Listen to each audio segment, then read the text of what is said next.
Hello everyone, this is Dan Greisenhout talking to you from my How To Guru YouTube channel, and today I'd like to talk to you about Adobe Photoshop. Now, I've been a long time user of Adobe Photoshop, and I've used it in my day to add text to photos and effects to photos and to resize and redefine them, existing photos in effect, to create thumbnails and screenshots for websites and to also create additional effects on them that I could put onto websites as well. But recently I ran across a company called Control Plus Paint who has put a number of videos out on YouTube in the area of digital creative artwork working with Adobe Photoshop. Now, I've liked this work so much that I've decided to put a playlist together on my How To Guru site and show his work off.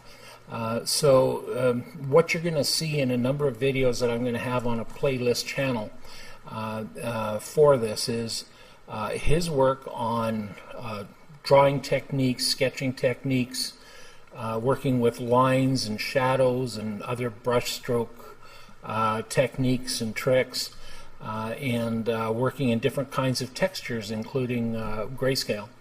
So without spending more time on it, please take a look at his videos attached, and I hope you enjoy them just as I did. Bye for now. Hey guys, this is Matt Core from ControlPaint.com. And in today's video, we're going to continue talking about brush control. And this time we're going to put it into practice in a larger drawing. But as a quick reminder, if you look below the post, you'll find links for free brushes and worksheets, as well as in-depth premium series available in the Control Paint store. Your assignment is going to be to copy this geodesic dome. And don't worry, I know it's a very complicated shape, but I'm actually going to provide the line work as well as color swatches for you to get started. So all you have to worry about is your brush control. Because if we take a look at the end result here, you can see a couple things. There are large flat facets, each of which have their own value. So they're essentially flat color leading up to the edge where they bump into another flat color. So here you'll be testing painting large areas of flat color with no visible brush strokes with sharp edges between the two. And if you want to add some more detail to yours, by all means, go for it. So the only thing I'm giving you here is a flat image.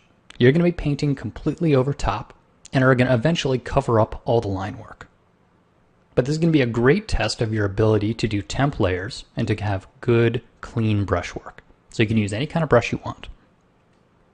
So here I've jumped ahead and I'm about halfway through the illustration. And you can see that all of my progress is done on a single layer. That's because I've been working in temp layers and then flattening as I go.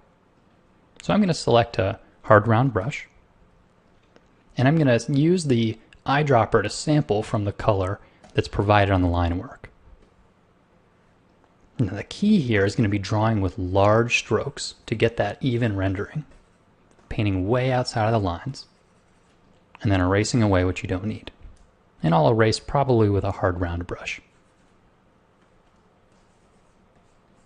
And if you find it's hard angle to have, you can actually rotate the canvas and draw at a more natural angle to your arm.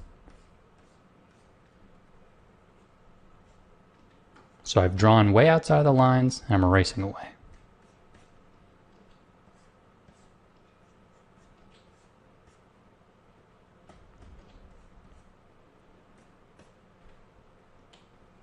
Now when I come to the next area of color, I've actually already saved myself some time. Because if I'm smart, I'll take advantage of those hard edges I've already created. So now I'm going to make a new layer underneath the layers that I've already painted. And I'll select this color from the swatch. And now I can't go wrong on these three edges, because I've already defined those with the rest of the painting. The only places I can go out of the lines here are on the right side. So I'll need to use my eraser here as well.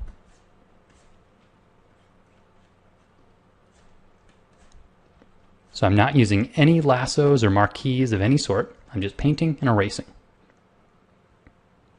And then once you've covered most of the canvas with paint, it might be time to come in and do some cleanup work.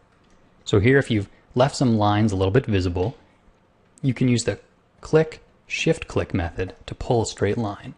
And that'll help really clean up those edges. And this is when you'd zoom in and do your fine detail work and make it as clean as you want to. And potentially you even want to make those edges a little bit more interesting and give them a little bit of roundness.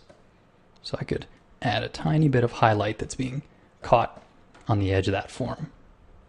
Maybe that's too much, so I'll erase it away a bit.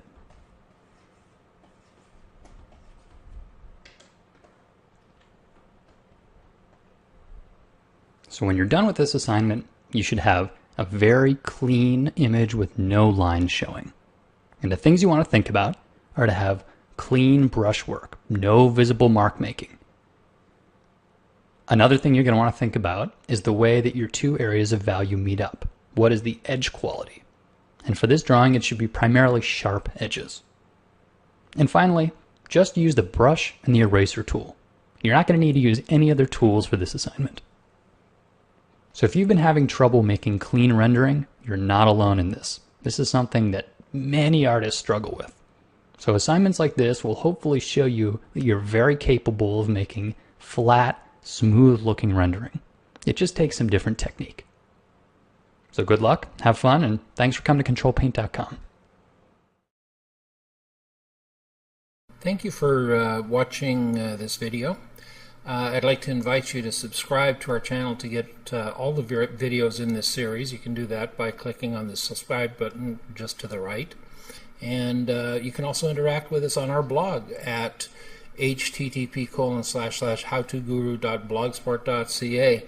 So just click on that link and feel free to post any comments and we'll respond as quickly as we can. The next video will be starting in just a few seconds. Thank you for watching. Bye for now.